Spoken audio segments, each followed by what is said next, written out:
नमस्कार विद्यार्थी मित्रांनो, आज आपण इयत्ता पहिलीचा जो अक्षरगट पाहाल आपण पहिला अक्षरगट क, म, ल, अ, आ आणि काना हा जो अक्षरगट आपण शिकलेलो आहोत त्यावर आधारित जे शब्द तयार झालेले आहेत त्याचं वाचन आपण या भागामध्ये करणार आहोत.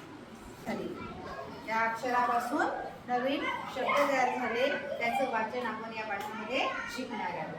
तर सर्वप्रथम पहा, चित्र हे तुम्हाला आवडलं? चित्र आवडलं? कशाचं चित्र आहे रे?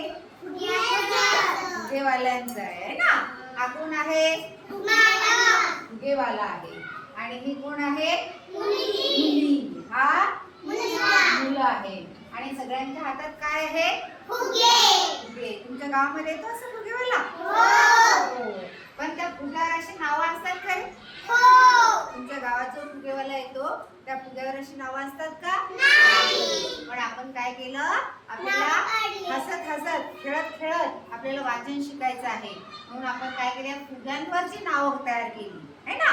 फुग्यांवर नावं केली आणि प्रत्येक फुगा हा वेगळ्या वेगळ्या रंगाचा आहे आणि त्याच्यावर नावं आहेत ती आपल्याला खेळत खेळत शिकायची आहे. वाचन कसं शिकायचं आहे. हा बघा, आता मग मी सांगते ते लक्ष द्या तुम्ही.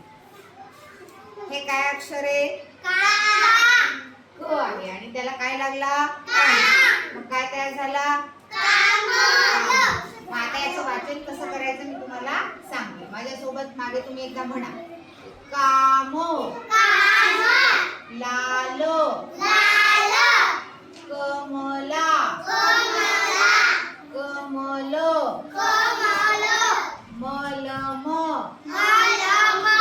आला, लाला, मका, काल. आता इकडे बघा. आलम, कला, मामा. हे नवीन नवीन शब्द आपण या अक्षर गटावरून शिकलो आणि हे नवीन नवीन शब्द तयार झाले है ना. त्याला काना लागून काही शब्द तयार झाले. जसा आता हा लाला शब्द आहे तर बोललो या दोन्ही लला काय लागलेला आहे? काना. म्हणून लाला तयार झाला है ना. इथे रंगाचं नाव तयार झालं लालो.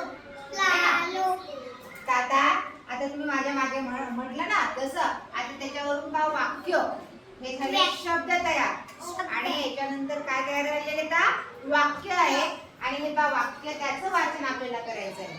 त्याला काय म्हणायचं? वाक्याचं वाचन. वाचन पाठ 1. काका आला, मामा आला,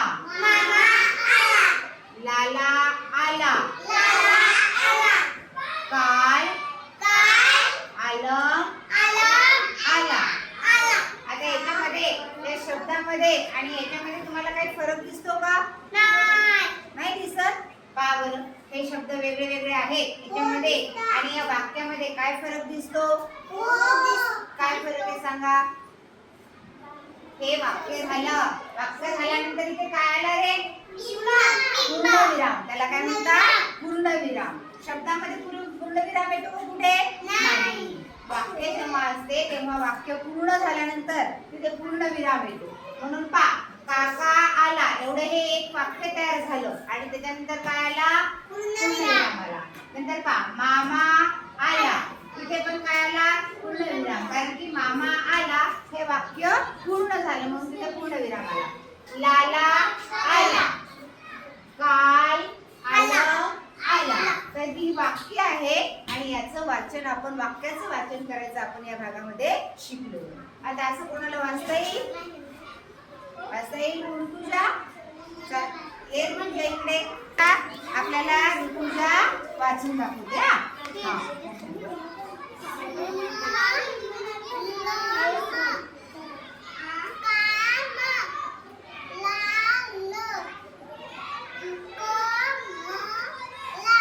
व्हेरी गुड.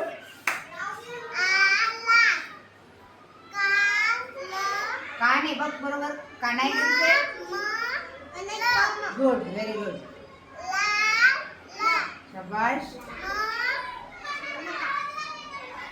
हाँ ल का ल. हा हे ह्या फुग्यातले वाचता. Good, very good. मा. आता वाक्याचं वाचन कर बरं. ह्या त्या वाक्याचं वाचन कर. हा शाबास, व्हेरी गुड.